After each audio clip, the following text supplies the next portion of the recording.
friends. We are here today to remember our dear loved one, James Leonard Bilinski. Our goal today is for this to be a celebration of life and to be an opportunity to be thankful for the time that we've had with Jim. To do that, we're going to spend time today looking to God, reading from his word, and finding hope, peace, and comfort in him. The Apostle Paul, when he was nearing the end, he wrote this in 2 Timothy. He said, "For I am already being poured out as a drink offering, and the time of my departure has come. I have fought the good fight. I have finished the race. I have kept the faith. Henceforth there is laid up for me the crown of righteousness, which the Lord, the righteous judge, will award to me on that day, and not only to me, but also to all who have loved his appearing." Let's pray. God, we love you. We thank you. God, we praise you just for the opportunity that every single one of us has had to know Jim. God, we thank you for creating him, for loving him, and for pouring into him so that he could pour into us the way that he has. God, I pray for his family today. God, I pray for his friends and for his church, God, that you will just comfort us, God, and give us peace as we remember Jim today. God, we just love you so much, and we just pray in your son's name. Amen. We're going to start with a couple songs of worship.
full range of emotions, as often happens when we remember somebody. We will have moments that we laugh. We will have moments that we cry. At times we will find ourselves doing both of those things. And I just think it's important for us to consistently praise God that he has given us somebody that we love that much.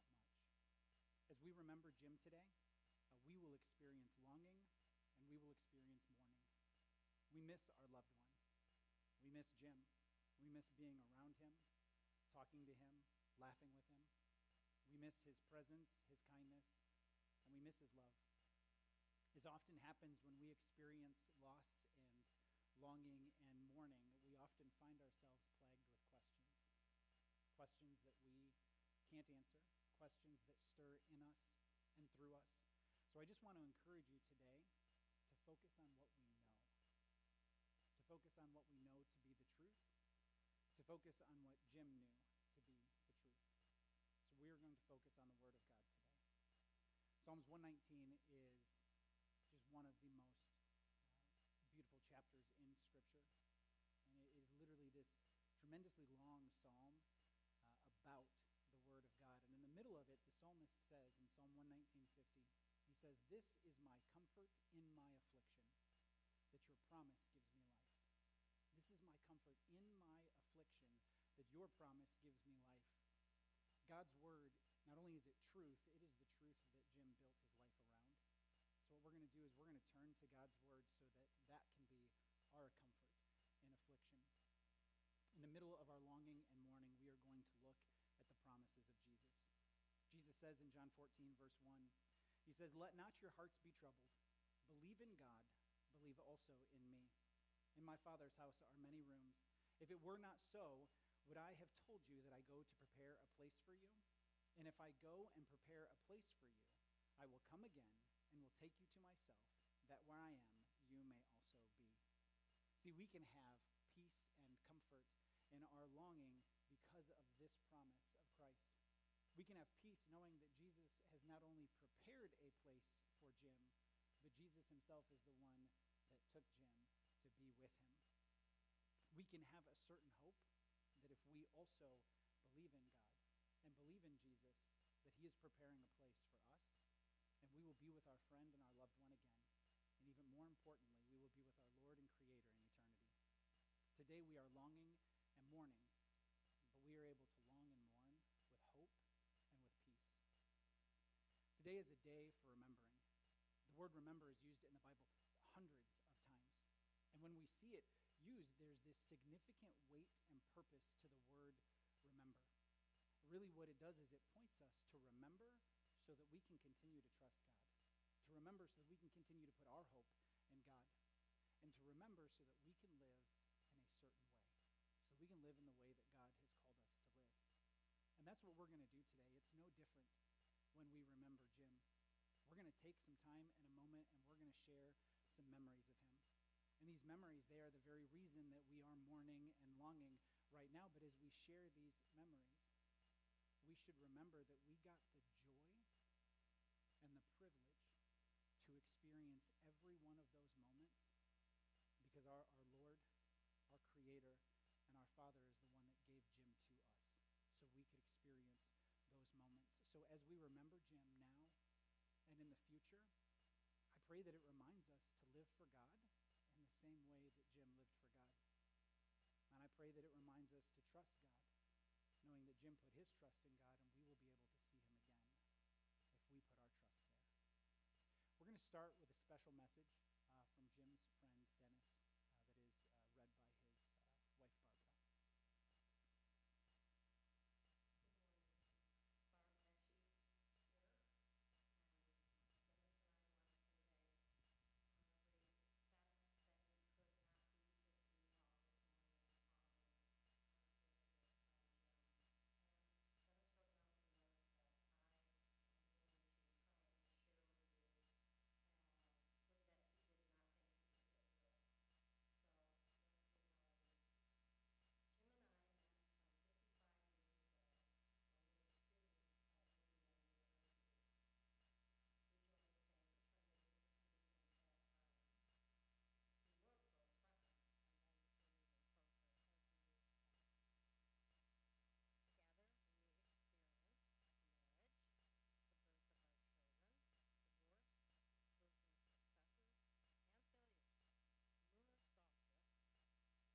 also have a audio clip that we're going to share with you from Jim's brother-in-law, George Doherty. Good morning, family and friends of Jim Bilinski. Jimmy B was all for God, family, and country. He was a rare and precious talent, hardworking, loved his family, his sons, Jake, Michael, Matt, the support for family, a helping hand to all. He's a voice of reason, steady as a rock. He wasn't a name dropper. He picked up his crown. He didn't raise his voice. He lowered his voice. He was generous to a fault. He didn't hold grudges. He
unlocked the potential of others. He never showed off. He just showed up. The family name, my brother, my friend. I love you, Dave. God bless the Bilinskis. God bless you, Jim, and you rest in peace. The family is asked at this time if anybody would like to come up. You can come right up on this stage here and just use this microphone here and just share some words or some stories about Jim.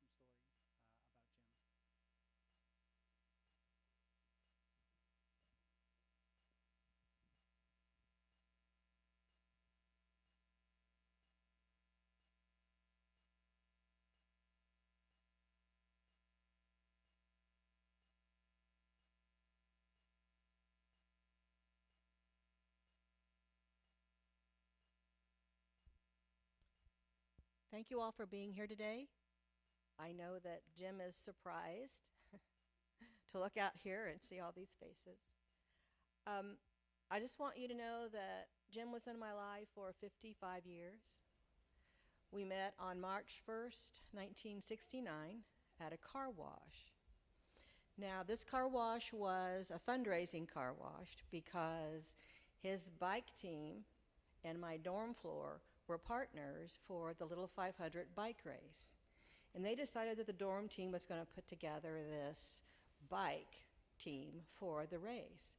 So we had a car wash. That's how I met him. We got to talking, and first thing he said was, "I'm Polish." I said, "Well, I'm not Polish, but I got some Irish in me." So we decided we were the Ishes because we had something in common. Now, if you can picture a bunch of college-age kids, of course we thought we were adults, but kids washing cars, there was a lot of water and soap and rags and sponges involved, and not a lot of car washing. But that was our first date, was a car wash. From there, the team that we sponsored, and all the pictures are over there, we did another fundraiser where you could pay to have the team come wash your screens on your dorm floors. Again, water, soap, rags, and sponges involved, and a lot of water everywhere, but the screens never got cleaned. But we raised a lot of money. So that's how we got started. And we got started because it was Jim's big idea to put the team together. He had a big life. He brought light into everything that he did, and he loved to challenge people. We can do it. Why not? You know, we don't have any money. We're poor kids. We don't have a fraternity behind us. We're going to do this bike race thing. So that began our adventure, and I was attracted to him because he had a big life. I was a little sheltered girl from Evansville, Indiana, and I didn't ever do much in high school, but he had done everything. Played basketball, had a bunch of friends, some of which are sitting over there, a bunch of cousins, which are kind of spread out all over everywhere. And I didn't have as big a family, so I was very enamored by this huge family that he had. As our first chapter started, we got married, and on that day in southern Indiana, we gave a Polish reception. Now, Evansville, Indiana is German, and if you know Germans, they don't do big Polish receptions, so we had to put one together. And a lot of the people here are your family members, your older family members, and all your friends, our friends over there, caravan down to this wedding in southern Indiana on in January, record high on the day we got married, 70 degrees, January 20th. The next day there was a snowstorm on the drive back. So big adventure, big life. We saw it all. During the time of our first chapter, we moved around a lot. As you all know, he sold insurance. He was really good at it, and he worked for some brokers. He worked for some big companies, Royal Globe, Marsh McLennan, and a lot of smaller places that he was really attracted to. So it brought us to South Bend, Indiana, because he wanted to own his own agency, and we were working with someone at the time. The best thing about the first part of our life, our first chapter, is sitting over here in the front row, and that's our baby Jacob. We waited 9 years for Jacob. When he finally came, his dad was so excited, but he was really scared. He'd never been around babies. There's a lot of poop and throw up and all that kind of stuff, and Jim really wasn't very good at it. So, but he was enamored with this baby, and he did his best, and he did a pretty good job, I think. Yeah, did a pretty good job. So that was the best part of the first chapter with Jim. At that point, our chapter split. We started a second chapter, and it was pretty good. We had good lives. The best part of the second chapter is also sitting over there. 2 boys named Mike and Matthew. Best part of our second chapter. And now we have a band of brothers sitting over here, and they have 2 of the best-looking groupies with them. So you heard the word earlier, challenge. So I challenge you boys. Your dad had a big life. He had a big light, and he challenged people to be their best. So today I challenge you, be your best, have a big life, because your dad would love it. So Jim, you did a good job. Look at all these people. Some caravanned again from South Bend, some from other places. And we're all here to say goodbye and have a big life up there with Busha and Shasha, because they missed you a long time.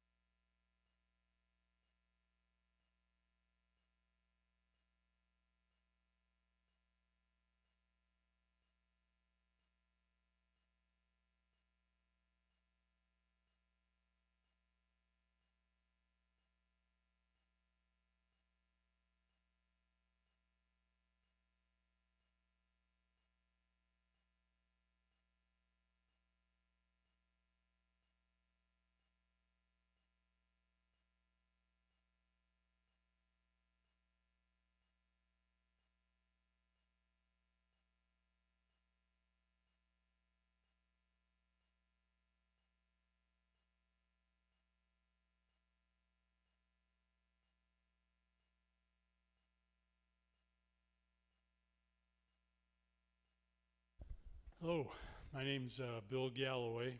I knew Jim from church here, and I just find it interesting when you know someone and you know them from a specific background, and I knew Jim from church, so what a pleasure to find out that church wasn't the only thing he was involved in.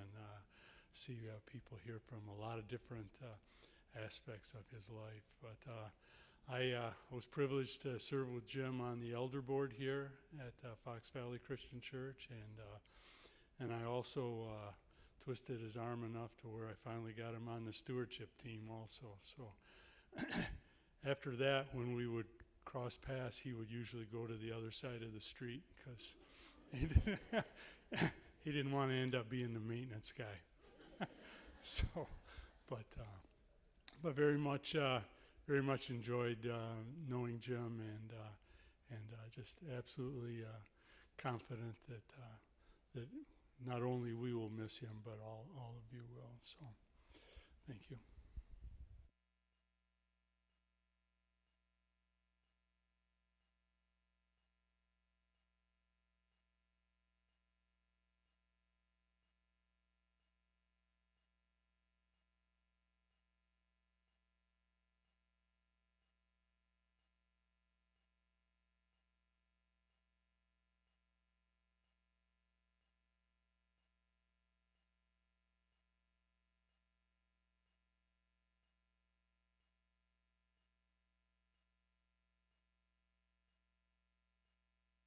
Hello, my name is Tanya, and I love Jim.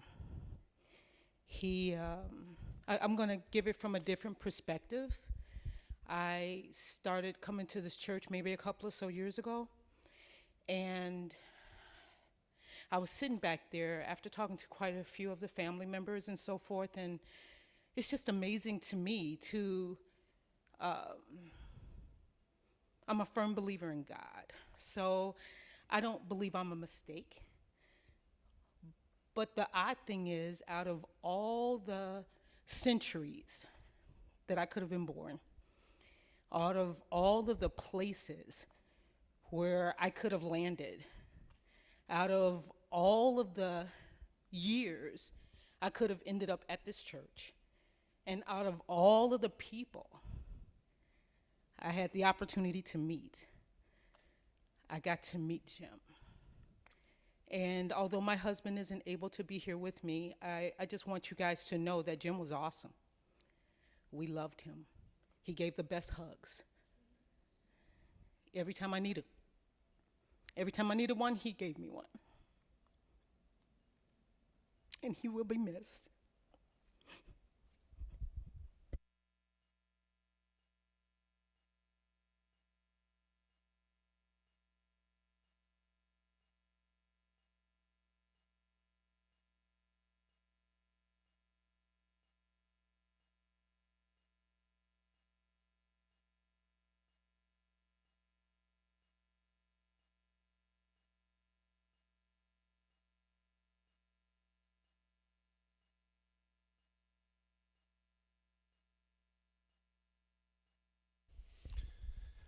My name is Mark Martin, and I am the president of It's All About Kids. And we raised money for families who had children that were going through cancer treatment. And Jim had a passion. I am telling you, a passion. You could see that he would give everything he possibly had on this earth to make one of these kids healthy again, to be with their family, to be able to run, be able to go to school, to be able to live the life that we've all lived. And Jim was a really, really awesome guy. When we had events, he'd come early, he'd stay late. He'd bring all these great ideas that we would never think of. But through his life, he had lived so many amazing aspects that he brought so much wealth to our organization.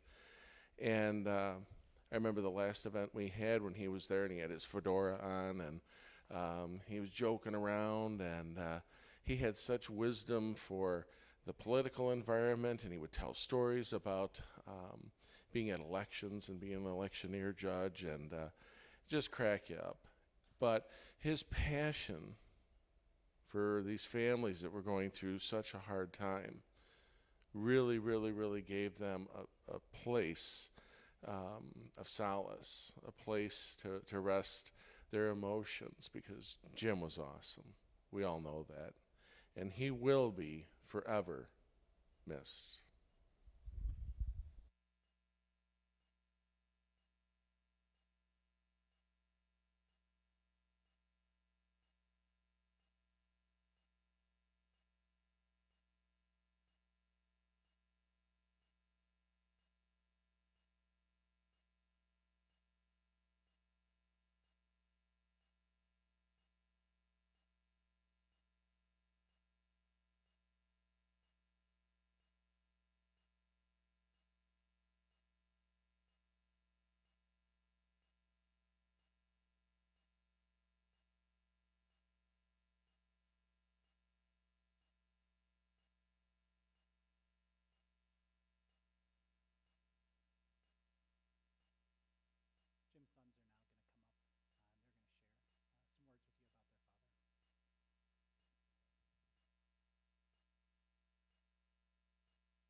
I would first like to thank everyone who came out today to remember and celebrate our dad, Jim Bilinski.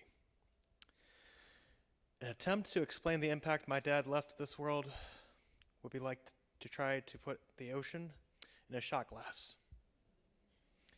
But I'll try to get as much in the glass without going over. My experience with Dad was unique, as I was with him short of my times in college my entire life. He was a constant figure in my life, as he was with my brothers and the rest of our family. I could always know what my dad was doing, coming home, asking what we wanted to do for dinner. Hey, is your show on tonight? Are you going to be talking to your friends tonight as well? He was able to understand. He was able to understand that some days were better than others, and he knew that you needed a little extra attention. That was normally in the form of an Aurelio's pizza. My dad was the calm, level-headed man who would lend his ear to wherever you needed someone to talk to. Ask anyone who visited Tribella's on a Friday night, as we would call him the mayor, whose door, or rather in this case, barstool, was always open. It didn't matter your opinions or beliefs didn't match his. He would try to always find a middle ground to problems, though occasionally he would always have to tell someone that he felt strongly both ways. His kindness knew no bounds. I can remember going on walks with him in the neighborhood. He would always say, "Hi, how you doing?" to any and everyone he would meet. I would ask him after we're out at earshot of the person, "Dad, you don't know that person. Why would you say hi?" He would tell me, "Because that's what you do." He was a friend to everyone. Whether you knew him a day or over a lifetime, he was always kind. I owe much of my life to my dad, besides the obvious as I am standing here today. He helped me a lot through my life, from giving me the confidence to go out and join my high school basketball team as a team manager, which you wouldn't be able to tell that I was a team manager because he would cheer just as hard as if I was a starting point guard. To help finding me a job after college, and answering hundreds of other questions that life brought me. My dad had so many unique experiences throughout his life, from being in the White House on a tour during the September 11, 2001 terrorist attacks, which the etching is in the back, if you haven't seen it yet, to the numerous golf trips, as Dennis Pesci mentioned, to his life at Indiana University, where he was a proud Hoosier, an honor that was shared by my brother Jacob as well. I would be remiss to not talk about our dad's birthday this past December, which was the first time that we all could remember that all three of his sons were there with him at the same place at the same time on his actual birthday. We have actually since decided to call this day Jimbus. It was his favorite birthday that he ever had, although I would say his 70th surprise party would come pretty close. Throughout this battle, our dad was just as strong as ever as he was raising my brothers and I, never complaining, never saying he was sorry for his situation, and he would send his kindness and empathy to others, whether the situation was as rough as his or just a small bump in the road. He also wanted my brothers and myself to be with one another, to talk with each other more, and to generally be more brotherly. I feel this is my dad's last wish on this earth, and we're going to keep it that way, just not just for him, but for us as well. I feel this was the silver lining in an otherwise dark and storming few months. In closing, I would like to speak to my dad, who I no doubt has been listening to each and everyone's speeches so far, having a few laughs, a few shrugs and eye rolls, and even shedding a few tears. Hey, Pop. As much as I would like you to still be with us, I understand it was time. We don't get to pick and choose when we go. You taught me so much in my life, and that excuse me. Oy. That I would be completely lost without you, and I will miss your guidance and opinions, even the ones I didn't think I needed to hear at the time. I'll miss your dry wit, your well-placed quips, and your intelligent conversations on all subjects, be it the important ones or the mundane ones. I'll miss watching games with you, be it Bears, Bulls, Cubs, Hawks, or IU. Your knowledge about each sport to the point where you knew what the color commentator was going to say before saying it. I'll miss your home-cooked meals, such as your tacos. When you would first cook them, I knew that was the start of the colder months of the year. or your potato salad that was in many different functions throughout the years. You were also one of my biggest protectors in my life. You always wanted me to be safe and as happy as I could be.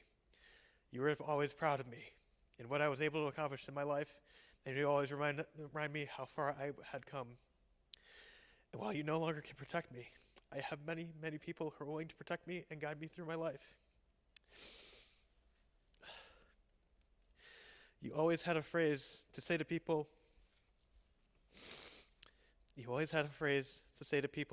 that kept asking you to do something. So one last thing, I'll say whether I'll be okay now that you're gone. I'll let you know, Dad. I've got this. Love you.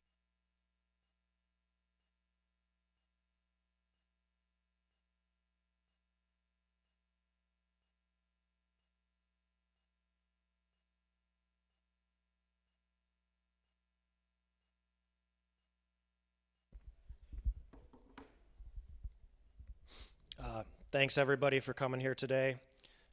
There's a million and one stories that I could probably tell, and I know the one that would make him the happiest is something I selected a couple days ago, and he would definitely approve of me sharing it here in front of everyone. On July 17th, 2011, it was a pretty humid summer day. We had our normal weekend group at Willowcrest Golf Club out in Oak Brook, Illinois. We regularly played here on weekends when I was home from college during the summer. My Uncle George was there, my Uncle Joe, my cousin Steve, George DeAndrea, Bob Laha, and one of our good friends, Roger. A couple of them are here today. Little did we know that it would turn into one of the greatest days of my dad's life. As much as he bragged about the kids and whatnot, I'm pretty sure he told this story more than anything. So we get to the third hole. It's a short 120-yard downhill par 3. He struck his tee shot with a 9-iron. What I might describe as a skull that may or may not have run through the bunker ended up with all of us in disbelief when we got up to the green and we couldn't find the ball. My dad, as the optimist as he always was, said, let's just look in the hole. Sure enough, there was his Titleist. That Titleist is actually beneath me right now, and the plaque that the golf club gave him. Up until his final days, he never missed an opportunity to tell this story and bragged that he had gotten one before me. I actually still don't have one. The life lessons I learned over the 30 years of playing golf with him are invaluable, and the rounds were some good and some bad. Some near victories at the JB Invitational, couple missed 4 putts, a couple broken golf clubs at high school golf matches where I let my frustrations get the better of me. Just wanted to say that I can't wait to meet him at the first tee again.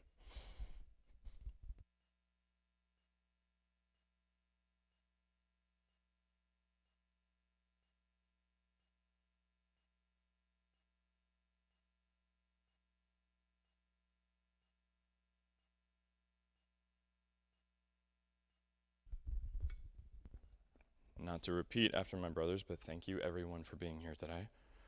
Hi, I'm Jake. I am the wordy and long-winded storyteller brother, so just bear with me here. Dad, how am I supposed to talk about you or continue going through the motions in a world you don't exist in anymore? For those in the room who don't know me, like I said, I'm Jake. I'm the firstborn son. I'm also the adopted one, which I'm only mentioning for reasons we'll get to in the next few minutes. Dad, you had an intimidatingly large presence, so much so that you felt it the moment you walked into any room. I remember when I was very young, somewhere between 5 and 10, after you and my mom, Pam, divorced, you took me to a bar that you used to bartend at to show me off. The second we opened the door, it was like a scene from Cheers. Heads turned, chairs swiveled, everyone yelled, "Jim!" instead of "Norm!" And you went, "This is my son," and plopped me on a stool, went behind the bar, and made me a Shirley Temple. I remember thinking, you can go behind the bar? You were the coolest guy I knew, and I wanted to be just like you. With that noticeable of a presence came the inevitable flip side.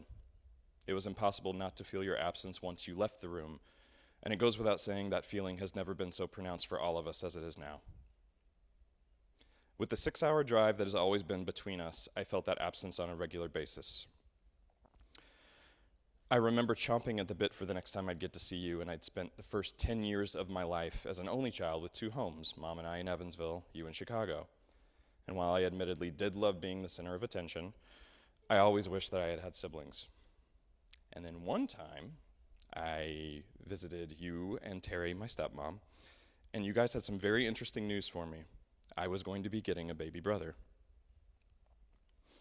And then Matt came into the world, and he was the best present and buddy that I could have imagined. And then a little over a year later, Mike was born too, who was just as much the best present and buddy I could have imagined. And at that point, I thought, cool, so you guys have an extra one, so this one's mine, and I get to take him back home with me, right? I still think it's rude you both said no, but c'est la vie. Over the years, I quickly realized one of my key roles as the oldest son. I was the mediator and the translator. Matt and Mike are kind of like 2 very different halves of my brain that didn't always fully get each other sometimes, but I kind of always did, since I feel like I sort of split the middle of them personality-wise. I would often get calls from Dad saying, Matt's going through it. Please reach out to him for me. Or, Mike is struggling with something. Can you just give him a call? You just have a way of talking to him.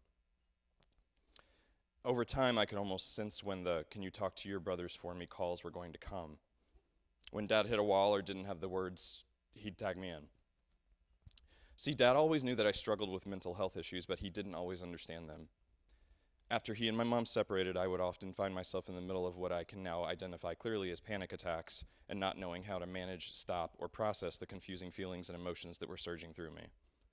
Dad would see me in these states, and one day he told me, hey, I've got an idea. This can be our song. And whenever you're sad, you can listen to it, and maybe it'll make you feel better. And he handed me a tape by Bobby McFerrin with the song, Don't Worry, Be Happy. And I remember being really confused and upset about that. I didn't understand that it felt like he didn't understand that I couldn't just switch my feelings that easy like a light switch. I tried listening to it, but it honestly never comforted me, and I wound up hating that song as a result. I didn't listen to that song again since I was a kid until that final car ride home from the hospital last week, which was the last time I saw him. I hit play and expected to be flooded with a mixture of anger and sadness, but I just found myself smiling. It took 37 years for me to understand what he meant by doing that, but couldn't say.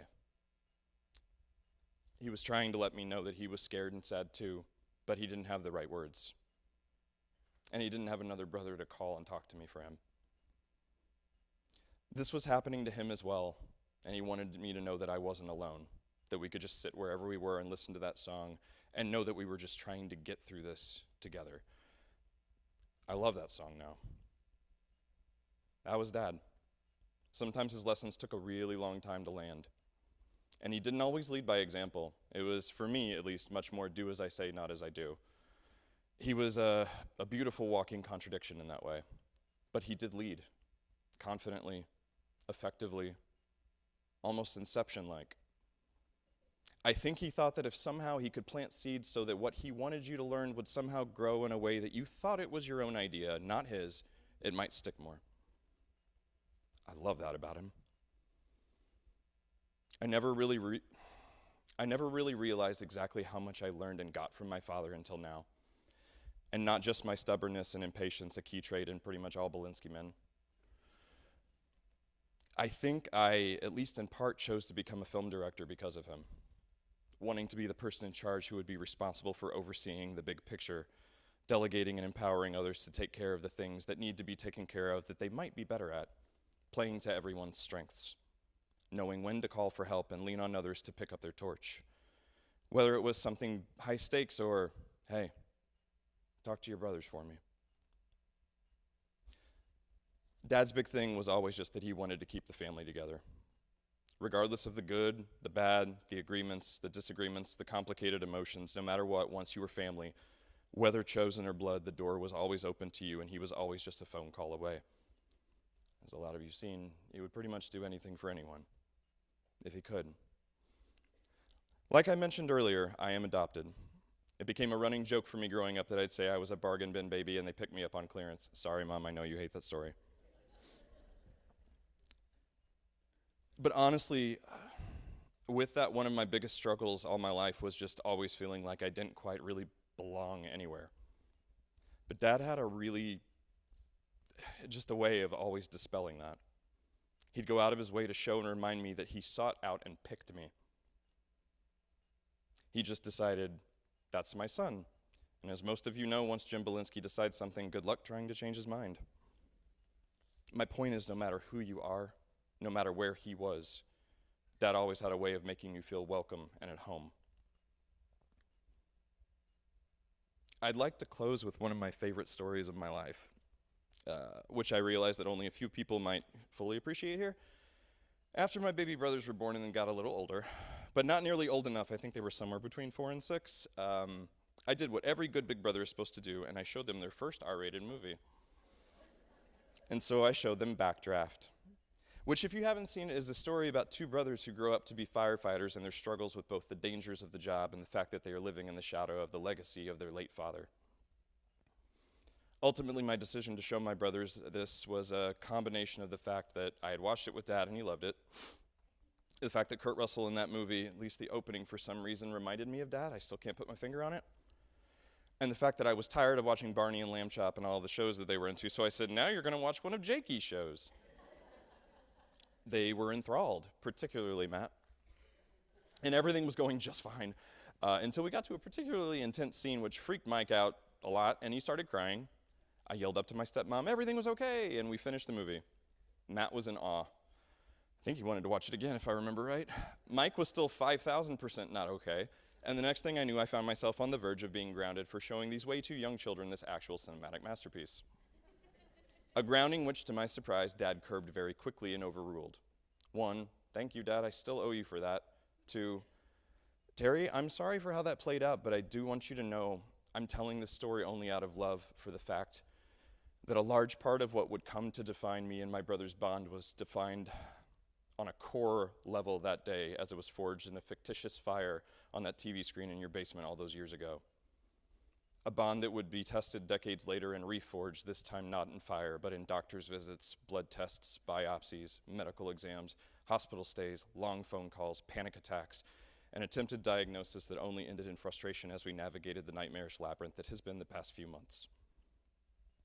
Matt, Mike, and I got together a couple nights ago and rewatched that film all together for the first time since that day.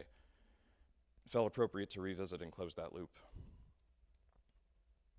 A great regret I have is that all my life I've been easily overwhelmed and often keep myself so busy that I struggle to keep up with the simplest of things, including, but especially, basic communication. There were times I intended to make the time to come visit, but it just didn't work out. There were times he'd call and I'd be busy and think, I'll call him later, and I'd unintentionally forget. I was often terrible at reaching out or checking in. There was never any ill intent behind it. I just always thought, I'll talk to him tomorrow or the day after. Because he was a constant. I thought he'd always be there. I thought there's always more time. I so desperately missed the privilege of unintentionally taking him for granted.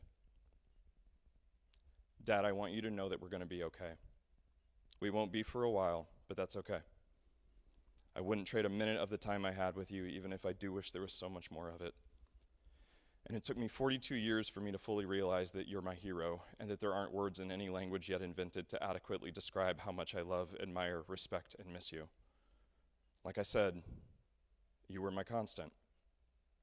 I hope you know I'm smiling at the fact that through it all, across the finish line, at the end of a race that was what amounted to an indescribable, beautiful life, that while none of us are ever going to be again, you were always just like your favorite song, still the same. Matt, Mike, I got you guys forever, okay?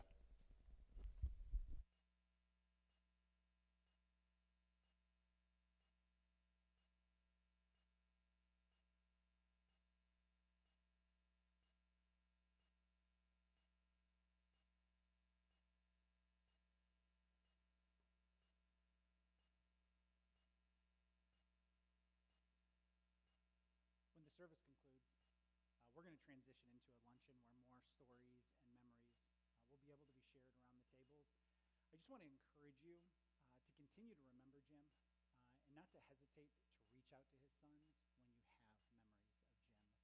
That is so good for the soul, to hear those stories, to have those stories shared with you, and to be able to share stories back. So these last few years, I've had the true joy and honor of serving with Jim in the elders' room. He was kind, thoughtful, compassionate, very, very quick to serve. It was funny listening to the different fundraising things that he's done, because we recently started a scholarship program, and he spearheaded it. I think he got a hold of every restaurant that exists to try to find out ways that we could raise money, because Christians like to eat. And he put that together really well. He cared for those serving in the coffee shop. He helped keep it supplied. He served at downtown events, and regularly prayed for each one of you. Paul, when talking to the elders in Ephesus, said, "Pay careful attention to yourselves and to all the flock, in which the Holy Spirit has made you overseers, to care for the church of God, which he obtained with his own blood." Jim loved church. Just did. He cared for the church, knowing that God is the one that paid the price for each one of you. Jim, along with the other elders, was tasked with shepherding the church, and Jim did it well. Not only did he care for the body of Christ, but he also cared for those that were not part of the church. I told you he helped with downtown events. We would do downtown events where we would typically do like a craft for kids.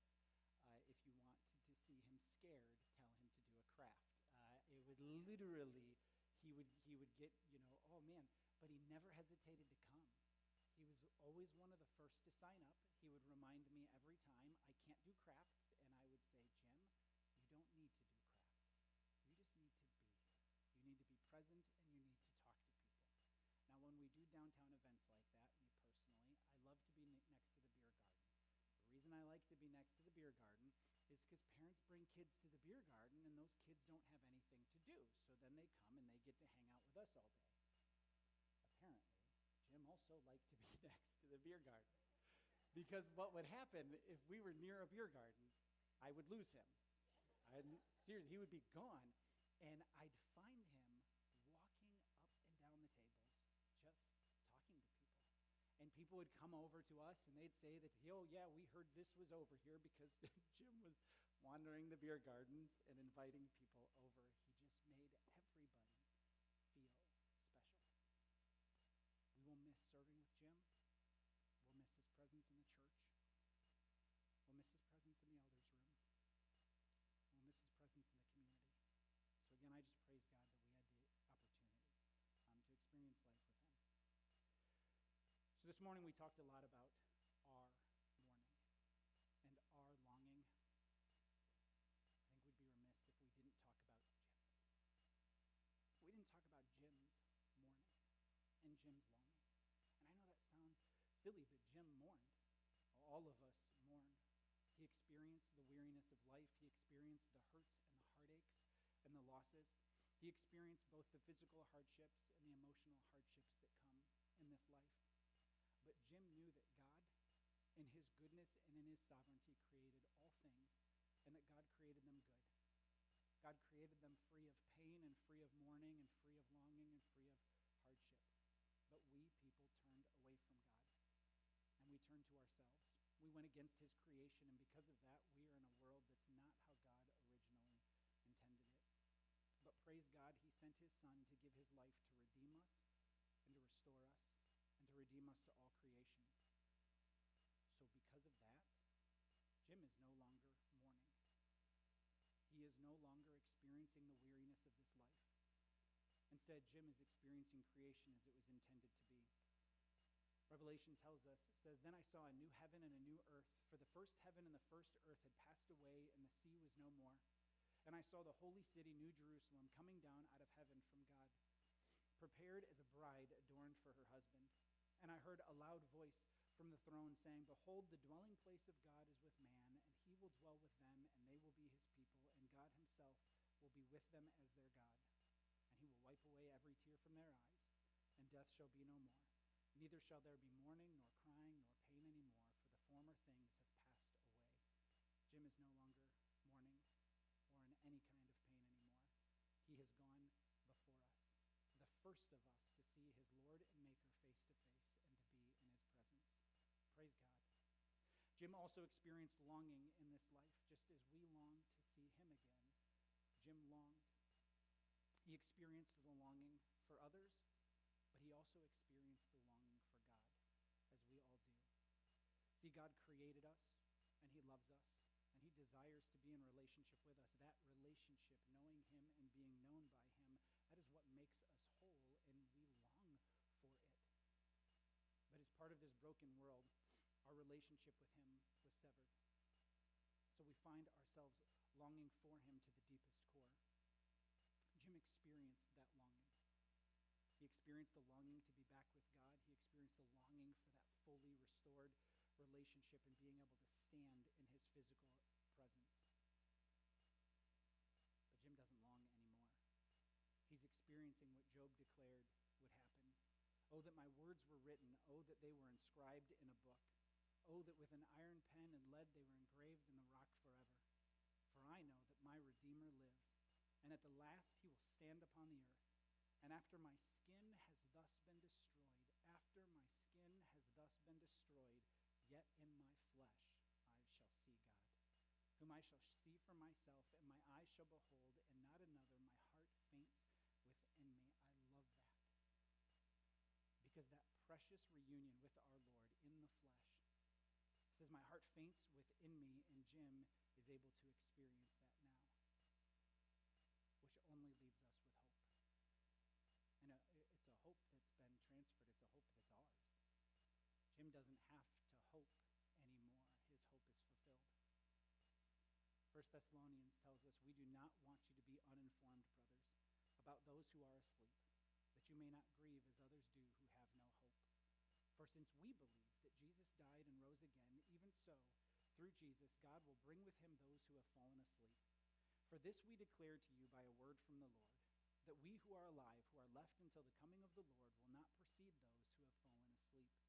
For the Lord himself will descend from heaven with a cry of command, with the voice of an archangel, and with the sound of the trumpet of God, and the dead in Christ will rise first. Then we who are alive, who are left, will be caught up together with them in the clouds to meet the Lord in the air, and so we will always be with the Lord. Therefore, encourage one another with these words. That hope is now ours, because Jim has preceded us, and the only thing we are left with is a certain hope to be caught up with him in heaven. So friends and family, as we honor Jim today, I told you to focus on what we know. I am certain that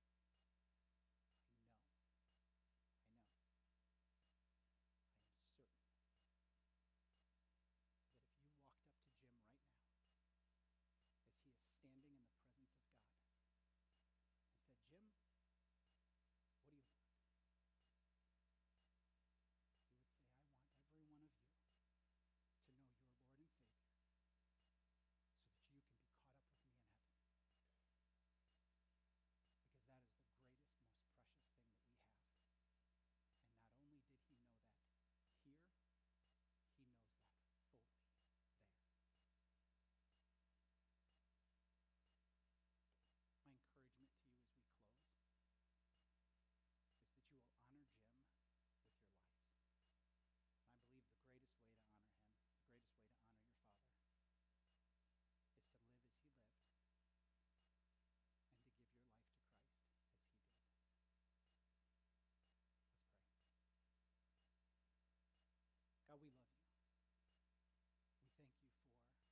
stay for the luncheon, you'll end up hooking down the hallway. That's where you'll grab the food, and then you'll come right back into this room, and